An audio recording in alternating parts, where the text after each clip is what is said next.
Hello friends, I am Karishma and you are watching Karishma study point. Welcome back to our YouTube channel. आज हम बात करेंगे cash flow statement के बारे में। सबसे पहले हम समझेंगे कि कैश फ्लो स्टेटमेंट क्या होती है और कैश फ्लो स्टेटमेंट का फॉर्मेट बनाना सीखेंगे। सिंपल लैंग्वेज में कैश फ्लो होती है बिजनेस में आने वाला कैश और बिजनेस से जाने वाले कैश को जो स्टेटमेंट में रिकॉर्ड किया जाता है उसे कैश फ्लो स्टेटमेंट कहते हैं। अब हम कैश फ्लो की डेफिनेशन देख लेते हैं, जिस डेफिनेशन को हम पेपर में लिख के आएंगे। Cash flow statement, a cash flow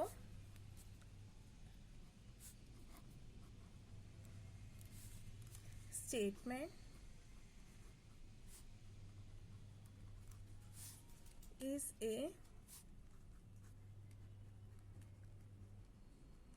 summary of cash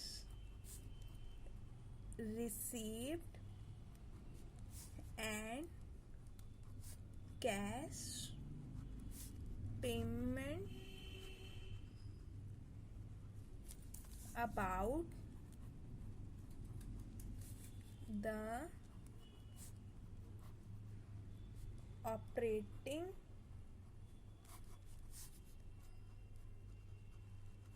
investing or financing activity. अब हमारी कैश फ्लो में कितनी टाइप की एक्टिविटीज होती है। कैश फ्लो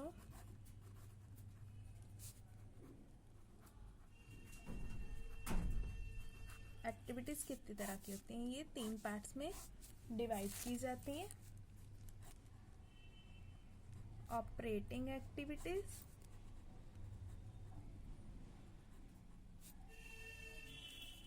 फाइनेंसिंग एक्टिविटीज और ये इन्वेस्टिंग एक्टिविटीज।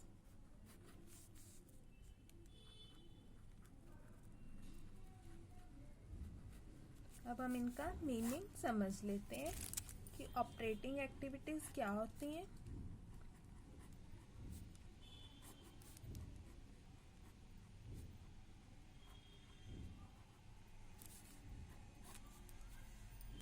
ऑपरेटिंग एक्टिविटी जो हमारे बिजनेस का मेन काम होता है वो हमारी ऑपरेटिंग एक्टिविटीज कहलाती हैं।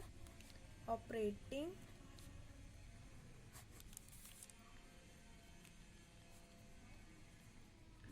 Activities are the principal revenue producing activity of business। जैसे गुड्स की सेल से जो हमें प्रॉफिट हुआ, गुड्स सेलिंग, सर्विस देने से,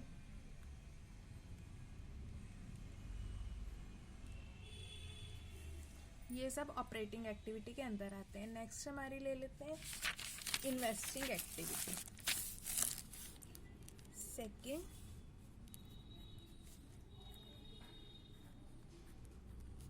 investing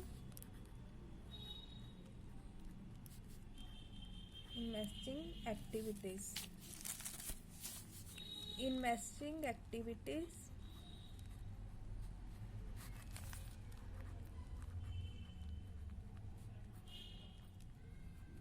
include the purchase and sale of long-term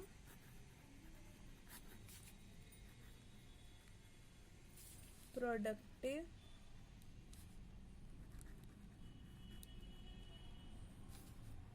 assets। Investing activity वो एक्टिविटी होती हैं जिसके अंदर किसी लॉन्ग टर्म असेट्स की सेल या परचेज आती है। अब लॉन्ग टर्म असेट्स में हमारी क्या क्या आती है? लैंड, बिल्डिंग, प्लांट मशीनरी,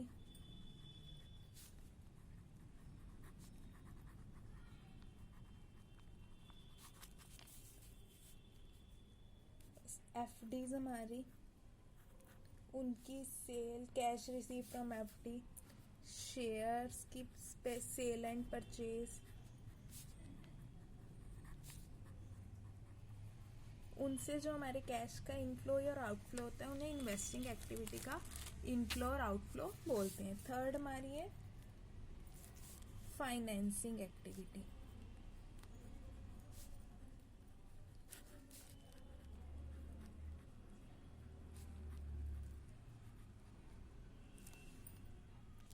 किसी भी बिजनेस को चलाने के लिए हमें कैश की ज़रूरत तो पड़ती ही पड़ती है, तो इसके लिए हमारा फाइनेंशियल एक्टिविटीज़ करना ज़रूरी हो जाता है। फाइनेंस रेज करने के लिए फाइनेंसिंग एक्टिविटीज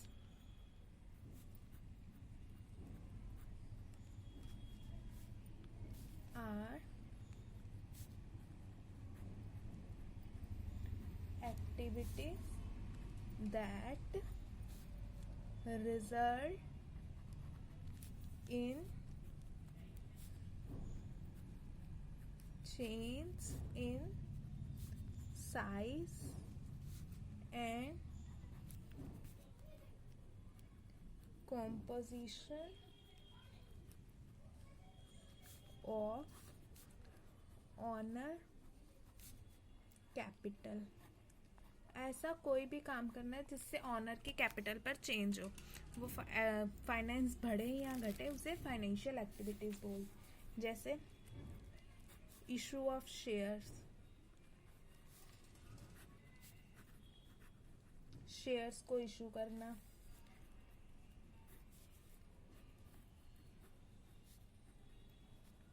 डिबेंचर खरीदना या बेचना, बायबैक ऑफ ऑन शेयर या शेयर की रिडम्पशन करना, रिडम्पशन ऑफ प्रेफरेंस शेयर्स, ये फाइनेंसिंग एक्टिविटी के अंदर आते हैं। अब आप ये तो समझ ही गए कि एक्टिविटीज़ कितनी तरह की होती है, ऑपरेटिंग एक्टिविटीज़, इन्वेस्टिंग एक्टिविटीज़ और फाइनेंशियल एक्टिविटीज़। अब हम कैश फ्लो स्टेटमेंट का फॉर्मेट बनाना सीखते हैं। कैश फ्लो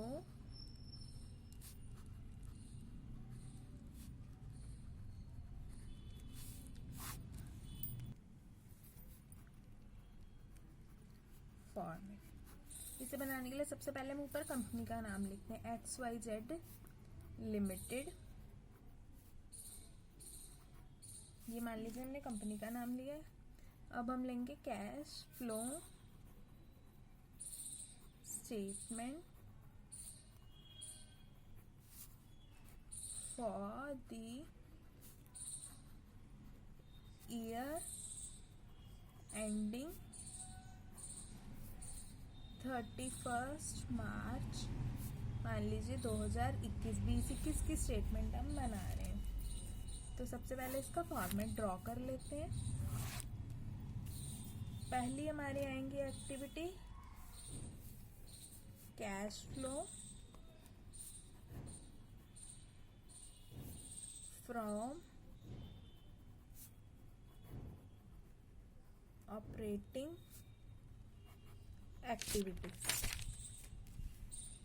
नेट प्रॉफिट हमें क्वेश्चन में गिवन होगा, net profit before tax and extra ordinary items. इसमें हमारी एडजस्टमेंट किस किस चीज़ की होगी हम वो देखेंगे। फर्स्ट एडजस्टमेंट होगी हमारी डेप्रिसिएशन, डेप्रिसिएशन हम P&L में तो डाल देते हैं, पर डेप्रिसिएशन से हमारा कोई भी कैश इनफ्लो या आउटफ्लो नहीं होता है, इसलिए डेप्रिसिएशन को कैश फ्लो स्टेटमेंट में खर्चा बनाने की ज़रूरत नहीं है, इसलिए इसे दोबारा नेट प्रॉफिट में ऐड कर देंगे। इन्वेस्टमेंट,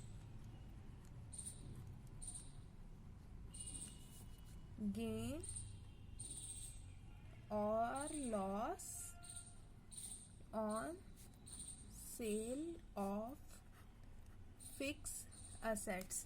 फिक्स असेट्स का गेन या लॉस हमने इसलिए इसमें से माइनस किया क्योंकि ये हमारा जो है ये इन्वेस्टिंग एक्टिविटी में आता है। इन्वेस्टिंग एक्टिविटी के खर्चे में हम डालते हैं कि सेल या परचेज से हमें कोई लॉस हुआ या गेन हुआ, इसे हम इन्वेस्टिंग एक्टिविटी में डालेंगे। और डेप्रिसिएशन हमारा कोई सा भी खर्चा नहीं होता, इन्वेस्टमेंट से कोई हमें लॉस या प्रॉफिट हुआ उसे भी इन्वेस्टिंग एक्टिविटी में डालेंगे, इसलिए यहाँ से इसे दोबारा प्रॉफिट में ऐड कर दिया जाता है। इंटरेस्ट और डिविडेंड, इंटरेस्ट और हमें कोई भी इंटरेस्ट या डिविडेंड मिला तो हमें शेयर खरीदने पे मिला है, और शेयर खरीदने से हमें जो भी फायदा होगा उसे हम फाइनेंसिंग एक्टिविटी में डालेंगे। ये ऑनर की कैपिटल को चेंज कर रहा है, इसलिए इसे हमने दोबारा से ऐड कर दिया। तो ये हमने यहाँ पे सारी जितनी भी एडजस्टमेंट की, ये नॉन कैश एडजस्टमेंट थी यहाँ पे। अब हमारा आ गया operating profit before working capital change, ये हमारा यहाँ आ गया। अब हम इसमें भी एडजस्टमेंट करेंगे। अब हम करेंगे trade and other receivable,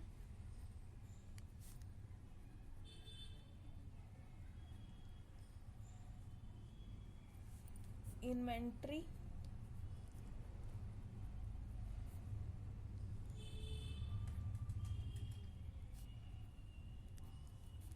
trade payable,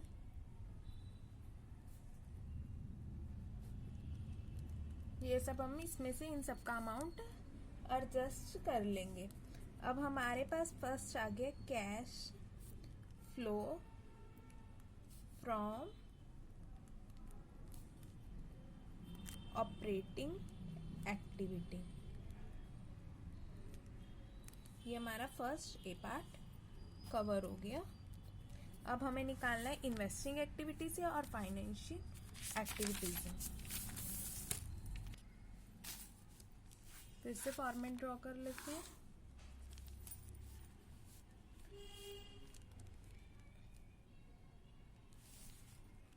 cash flow from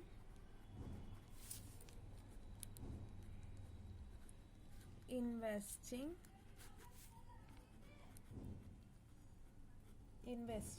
activities, इसमें हम डाल देंगे purchase of fixed assets, sale of fixed assets, sale of investment,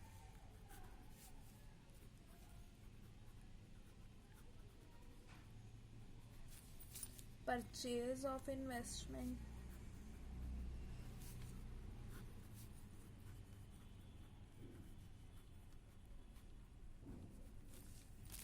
interest received,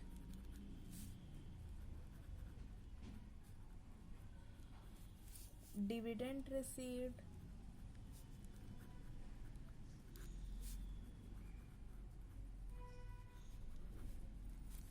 subsidies,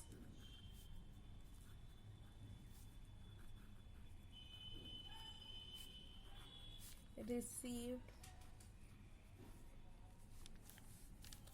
अब हम निकालेंगे इसमें से, ये आ गया हमारा next B, net cash from investing activities.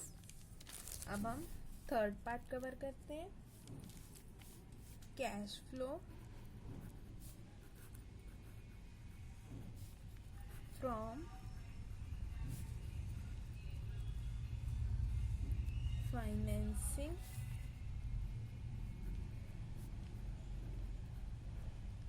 activities,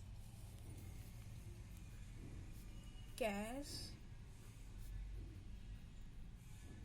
received from issue of share capital,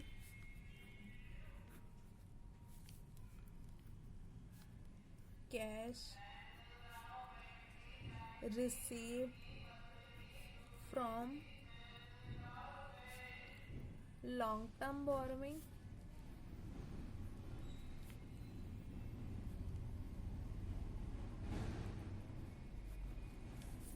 payment of liability, इसमें हमारा कैश यूज हुआ यानी कि कैश कम हुआ तो हम इसे माइनस कर देंगे ऑफ लाइबिलिटी, डिविडेंड पेड, हमने कोई डिविडेंड पेड किया,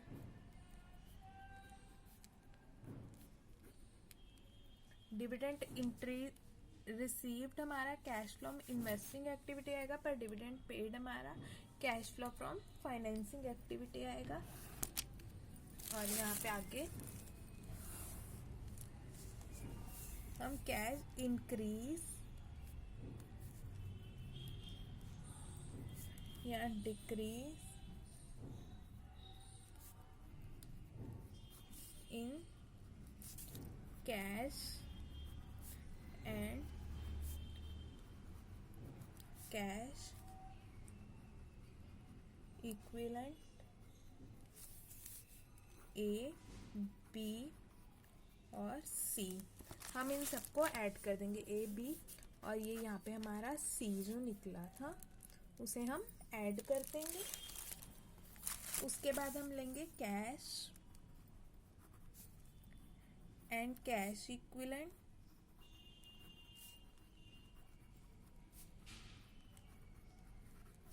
इन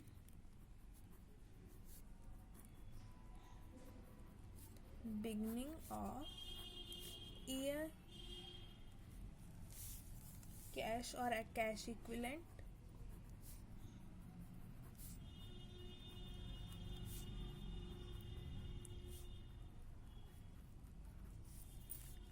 at the end of year, और ये हमारा आंसर निकल आएगा नेट कैश फ्लो।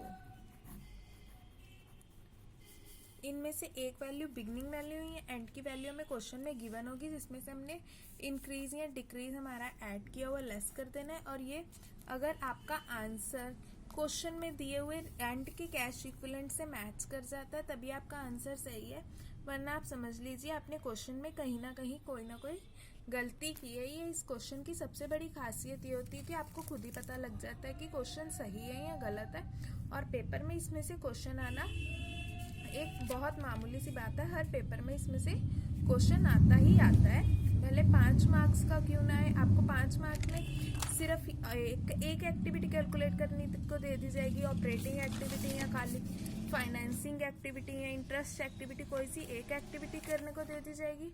और अगर आपको पूरी एक्टिविटीज तीनों एक्टिविटी करने को दी जाएंगी और उनकी डेफिनेशन पूछी जाएगी तो कम से कम ये क्वेश्चन 16 मार्क्स का आता ही आता है। तो फ्रेंड्स, हमने सीखा कि कैश फ्लो का फॉर्मेट क्या होता है, और इसे अगर एग्जाम्पल की हेल्प से समझा जाए तो ये और इजीली समझ आ जाएगा। वीडियो के नेक्स्ट पार्ट को कवर करने के लिए आप चैनल को सब्सक्राइब कर दीजिए ताकि आपको आने वाली हर वीडियो की नोटिफिकेशन मिल सके। उस वीडियो में आपको एग्जाम्पल की हेल्प से ये समझाऊंगी कि कैश फ्लो स्टेटमेंट किस तरह से बनाई जा सकती है, जो कि काफ़ी इजी हो जाएगा। और अगर आपने कैश फ्लो स्टेटमेंट को समझ लिया तो ये सब आपको याद करने की ज़रूरत नहीं पड़ेगी। सबसे ज़्यादा दिक्कत कैश फ्लो के फॉर्मेट को याद करने में ही आती है, पर उसे समझ लिया जाए तो उसे याद करने की कोई भी ज़रूरत नहीं है। अगर आपको वीडियो अच्छी लगी हो तो वीडियो को लाइक कीजिए, चैनल को सब्सक्राइब कीजिए और वीडियो को ज़्यादा से ज़्यादा दोस्तों के साथ शेयर कीजिए। Thanks for watching friends.